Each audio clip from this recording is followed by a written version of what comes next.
నన్ను ప్రభు ఆకర్షించి బలపరిచిన ఒక మాట మీ దృష్టికి తీసుకొస్తున్నాను. తొలినాటి అలనాటి యోధులందరూ నేల కొరిగారు.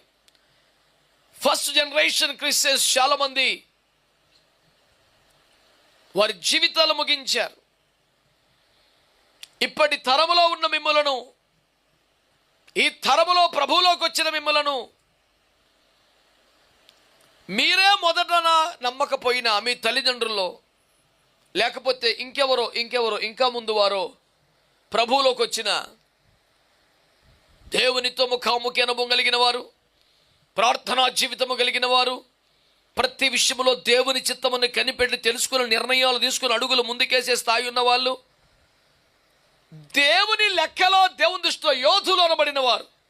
వాళ్ళు ప్రార్థనా యోధుల, విశ్వాస యోధుల, సేవలో వాడబడుటలో, యుద్ధములో యెహోవా యుద్ధములు చేయటలో యోధుల, మొత్తానికి యోధులు. వాళ్ళు బయలుదేరింది కూడా యుద్ధ సన్నద్ధులై బయలుదేరారు. సకల ఆయుధములతో, సకలాస్త్రములతో బయలుదేరారు. ఏ వైపును శత్రువు అటాక్ చేసినా చంపిపాడేద్దామన్నంత శక్తితో బయలుదేరారు.